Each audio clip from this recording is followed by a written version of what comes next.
Hello नमस्कार प्यारे साथियों, स्वागत है आप सभी का एक बार फिर से आपके अपने YouTube चैनल स्मार्ट अकेडमी 1 पर। दोस्तों, इस वीडियो में हम देखने वाले हैं क्लास 12th केमिस्ट्री के दो महत्वपूर्ण आंकिक प्रश्न। जी हाँ दोस्तों, ये दो न्यूमेरिकल आपके बोर्ड एग्जाम के लिए काफी ज्यादा इंपॉर्टेंट होने वाले हैं, तो वीडियो में अंत तक बने रहिए दोस्तों। और अगर आप चैनल पर पहली बार आए हैं तो यार चैनल को सब्सक्राइब जरूर कर लीजिए। तो चलिए शुरू करते हैं दोस्तों। ये दो न्यूमेरिकल जो हैं आपके वो बिलियन चैप्टर से हैं, और आप जानते हैं दोस्तों कि ज्यादातर न्यूमेरिकल आपके बिलियन या वैद्युत रसायन चैप्टर से ही पूछे जाते हैं। तो चलिए शुरू करते हैं। आपका फर्स्ट न्यूमेरिकल यानी फर्स्ट आंकिक प्रश्न है आपका 72 ग्राम जल और 92 ग्राम एथिल अल्कोहल के मिश्रण में दोनों का मोल प्रभाव ज्ञात कीजिए। जी हाँ दोस्तों, 72 ग्राम यानी जल की मात्रा दी गई है और 92 ग्राम दोस्तों एथिल अल्कोहल का मिश्रण है। दोनों का क्या निकालना है? मोल प्रभाव हमें निकालना है। तो दोस्तों सबसे पहले आपको पता होना चाहिए कि मोल प्रभाव निकालने के लिए आपको क्या क्या जरूरत में आएगा, यानी हमें पहले क्या क्या हमारे पास होना चाहिए। जैसे कि इसमें हमें जल के अणुओं की संख्या होनी चाहिए हमारे पास, और साथ ही आपको मोल प्रभाव निकालने के लिए एथिल अल्कोहल के अणुओं की जरूरत होगी। तो चलिए शुरू करते हैं। आपको यहां से हल करना है, तो आपका उत्तर होगा यहां से। सबसे पहले आपको निकालना है दोस्तों जल के अणुओं की संख्या। तो फार्मूला होता है दोस्तों जल के अणुओं की संख्या, यानी कि H2O के अणुओं की संख्या। इसका फार्मूला दोस्तों होता है आपका जल के अणुओं की संख्या, यानी H2O के दोस्तों अणुओं की संख्या निकालना है। तो इसका होगा जल का अणुभार, जल का भार दोस्तों, यानी जल का भार। क्या दिया दोस्तों? जल का भार ग्राम में दिया है, तो जल का भार हमें निकालना है। तो ग्राम में दिया तो हम ग्राम में ही निकलेंगे। नीचे यानी बटा में दोस्तों होता है जल का अणुभार, जल का अणुभार। ये क्या होता है फार्मूला दोस्तों? जल के अणुओं की संख्या निकालने के लिए होता है जल का भार और जल का अणुभार। अब भार हमारा ग्राम में दिया है तो इसलिए हम जल का भार ग्राम में लेंगे। चलिए अब हम इसे लिखेंगे। जल का भार कितना दोस्तों? 72 दिया है हमारा, तो 72। अब अणुभार हम दोस्तों कैसे निकालते हैं? तो चलिए मैं यहां पर बताता हूं। जैसे जल का अणुभार हमें जल का अणुभार निकालना है, तो जल का फार्मूला होता है H2O। अब H क्या है दोस्तों? इसका परमाणु क्रमांक 1 होता है, तो 1 गुणे 2 प्लस। अब दोस्तों इसका क्या होता है? इसका होता है 8 ऑक्सीजन का वो परमाणु क्रमांक। तो इसका जब हम दोस्तों अणुभार निकालते हैं यानी कि, तो इससे दुगना होता है, तो 8 गुणे 2 यानी कि 16 लगभग होगा। तो इस प्रकार से 2 का नम 2 अब प्लस 16, तो यानी 16 2 18 हो जाएगा हमारा। तो इसका अणुभार यानी जल का अणुभार हमारा आया 18 है। तो 18 यानी 72/18 आ गया। तो हम जल के अणुओं की संख्या इस प्रकार से कर सकते हैं 18 चौको 72, यानी कि जल के अणुओं की संख्या क्या आ गई हमारी? 4 आ गई दोस्तों। अब हमें जरूरत होगी एथिल अल्कोहल के अणुओं की संख्या। तो एथिल अल्कोहल के अणुओं की संख्या निकालने के लिए हम यहां पर लिखेंगे दोस्तों C2H5OH। ये क्या है दोस्तों? ये है आपका एथिल अल्कोहल के अणुओं की संख्या। ये दोस्तों आपको पहले जरूरत पड़ेगी अणुओं की संख्या। इतना लिखने के बाद आपको फिर फार्मूला लगाना है। एथिल अल्कोहल का भार इस प्रकार, जैसे कि इसमें जल का भार लिखना था, उसी प्रकार से आपको एथिल अल्कोहल का भार यानी C2H5OH का भार दोस्तों किसमें दिया है? ग्राम में दिया है, तो आपको लिखना है ग्राम में, इस प्रकार से ग्राम में। बटा होगा दोस्तों एथिल अल्कोहल का अणुभार, जैसे कि जल का अणुभार था इसी प्रकार से C2H5OH का अणुभार। ये क्या दोस्तों? फार्मूला है। इस प्रकार से यहां पर भी मैं लिख सकता हूं H2O का अणुभार या H2O का भार ग्राम में, जैसे कि मैं यहां पर एथिल अल्कोहल शॉर्ट में लिख रहा हूं C2H5OH। तो अणुओं की संख्या क्या होगी? ये फार्मूला होता है। तो इसका भार दिया है आपका 92 ग्राम, तो यहां पर हम बराबर में लिखेंगे 92, यानी C2H5O का OH का भार क्या है दोस्तों? 92 ग्राम। तो 92 ग्राम में दिया है तो 92 लिखेंगे। अब बटा दोस्तों, अब C2H5OH का अणुभार हमें निकालना है, तो इसका अणुभार क्या होता है? तो इसको भी मैं आपको यहां पर बता देता हूं शॉर्ट में। तो C2H5 क्या फार्मूला? C2H5OH। अब इसे आप देखिएगा दोस्तों, यहां पर कार्बन है, तो कार्बन का होता है 12, यानी परमाणु क्रमांक तो इसका 6 होता है, 6 गुणे 2 लगभग दोगुना होता है अणुभार। तो 12 हो गया। अब 2 लगा है तो 12 दूना 24 यानी 2 का मल्टीपल करेंगे। और फिर आपका होगा 1, हाइड्रोजन का एक होता है गुणे 5 तो H5 है इसलिए 5। और प्लस दोस्तों ऑक्सीजन है, ऑक्सीजन का होता है 16 आपका, तो 16 यहां पर हो जाएगा। इस प्रकार से 16 और ऑक्सीजन का फिर प्लस 1, इन सभी को जब हम जोड़ेंगे दोस्तों 12 तो 14 और 14 और ये 5 का नाम 5 हो जाएगा तो 14 5 19 और ये 16 1 17 और 19 और 17 जब हम जोड़ेंगे दोस्तों तो ये हमारा बनेगा यहां पर 19 12 तो 12 24 है दोस्तों, यहां पर 12 24 और 5 29 होगा। तो 5 यहां पर अलग से जोड़ लेंगे 16 1 17 तो 7 4 11 और 11 5 16 6 होगा हमारा 1 तो 1 3 1 4 यानी कि 46 हमारा है लगभग। तो 46 आ गया हमारा ये।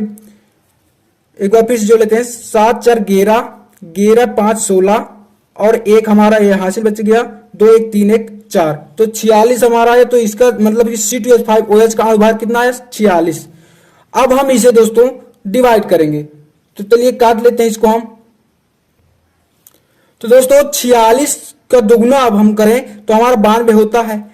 तो इसी प्रकार से हमारा 2 बार में ये कट जाएगा। तो अर्थात हम कह सकते हैं कि H2O के अणुओं की संख्या हमारी 4 आ गई और C2H5OH यानी जल एथिल अल्कोहल के अणुओं की संख्या 2 आ गई। अब हमें अणुओं की संख्या तो पता चल गई दोस्तों। अब आपको आगे क्या करना है, अब आपको निकालना है मिश्रण का मोल प्रभाज, यानी कि दोस्तों इनके जो जल का मिश्रण है उसका मोल प्रभाज आपको निकालना है। पहले जल के मिश्रण का मोल प्रभाज निकालना है। तो यहां पर आप लिखेंगे कि दोस्तों जल का मोल प्रभाज यानी जो मिश्रण है आपका, मिश्रण में जल का मोल प्रभाज, मोल प्रभाज इसका फार्मूला क्या होता है दोस्तों, जल के अणु, क्योंकि हम जल का मोल प्रभाज निकाल रहे हैं ना दोस्तों, तो इसलिए जल के अणु अब बटा आपका होगा, बटे में आपको लिखना है मिश्रण में जल के अणु, मिश्रण में जल के अणु प्लस एथिल अल्कोहल यानी C2H5OH के अणु। अब आप देखिएगा दोस्तों इसमें, तो इस प्रकार से जल का मोल प्रभाज हम यहां पर लिखेंगे। जल का मोल प्रभाज हमारा होगा, मोल प्रभाज बराबर जल के अणु हमारे क्या आए थे दोस्तों, जल के अणु आए थे हमारे 4 आया था, तो 4 और बाटा में क्या लिखेंगे, मिश्रण में जल के अणु यानी कि 4 प्लस C2H5OH के अणु यानी 2, तो 4 2 6 और ऊपर में हमारा 4 ही रहेगा, तो 4 बटा 6 हो गया हमारा। अब इसे हम डिवाइड करें अगर तो 2 से करेंगे, 2 दूना 2 3 6। अब इसे हम काटेंगे जब तो इसका भाग करवाएंगे 2 में, तो ये हमारा लगभग जाएगा 0.6 3 छंग 18 फिर से 6 यानी दोस्तों ये रिपीट होगा, तो इसे हम यहां पर छोड़ देंगे। तो जल का मोल प्रभाज क्या आएगा मिश्रण में 0.66 हमारा आएगा। ये 6 तो रिपीट होगा बार बार, पूरा पूरा यानी भाग नहीं जाएगा। तो इस प्रकार से जल का मोल प्रभाज हमारा मिश्रण में क्या आया 0.66। और हमें यहां पर यही निकालना था दोस्तों कि दोनों का मोल प्रभाज, तो हमारा जल का तो निकल आया, अब हमें एथिल अल्कोहल का निकालना है। तो चलिए उसका भी देख लेते हैं। तो अब आपको लिखना है यहां पर मिश्रण में C2H5OH यानी एथिल अल्कोहल का मोल प्रभाज, यानी जल का तो हमारा निकला है दोस्तों। अब हमें क्या चाहिए, एथिल अल्कोहल चाहिए। तो इसमें हम करेंगे, जैसे हमें जल का निकालना तो जल के अणु किए थे, अब हमें एथिल अल्कोहल का निकालना है, तो एथिल अल्कोहल के अणु यानी कि C2H5OH के अणु, एथिल अल्कोहल के अणु, और बाटा में आपका उसी प्रकार से इस जो जल के अणु थे और एथिल अल्कोहल के अणु दोनों को जोड़ देना, यानी कि जल के अणु और प्लस C2H5OH के अणु। तो हमारा C2H5OH के अणु थे 2 और बटे में 4 प्लस 2 यानी जल के अणु 4 और C2H5 के अणु 2। इस प्रकार से 2 बटा 6 हमारा आएगा। तो हम यहां पर इसे 2 1 नम 2 और 2 3 6 इस प्रकार से हम इसे डिवाइड कर देंगे। अब हम इसका अगर भाग करवाएं एक में उल्टा तो ये हमारा आएगा 0.33 यानी ये भी दोस्तों रिपीट होगा। तो इस प्रकार से C2H5OH का मोल प्रभाज 0.33 होगा और जल का मोल प्रभाज हमारा होगा 0.666 यानी ये रिपीट होगा। तो यही है दोस्तों, आपको इतना ही करना है इस न्यूमेरिकल में और आपको पूरे पूरे अंक मिल जाएंगे। दोस्तों यह न्यूमेरिकल आपका काफी ज्यादा इंपॉर्टेंट था, इसलिए मैंने आपको करवाया। तो चलिए दोस्तों नेक्स्ट न्यूमेरिकल देखते हैं, यानी अगला प्रश्न कौन सा है आपका, तो बने रहिए वीडियो में। दूसरा क्वेश्चन है आपका दोस्तों, यहां पर देखिए दूसरा प्रश्न है आपका, यूरिया का 1 बिलियन, यानी कोई यूरिया का बिलियन है दोस्तों, भार अनुसार 6% है, बिलियन तथा जल का मोल प्रभाज ज्ञात कीजिए। अब देखिए दोस्तों इसमें, तो इसमें निकालना पहले आपको जरूरत पड़ेगी यूरिया का दोस्तों आपको फार्मूला पता होना चाहिए। यूरिया का फार्मूला होता है CH4N2O, ये होता है यूरिया का सूत्र। अब क्या है, यूरिया की मोलों की संख्या आपको निकालनी पड़ेगी पहले, मोल प्रभाव निकालने के लिए जल का मोल प्रभाव आपको निकालना है। तो यूरिया में दोस्तों सबसे पहले लिखेंगे यूरिया के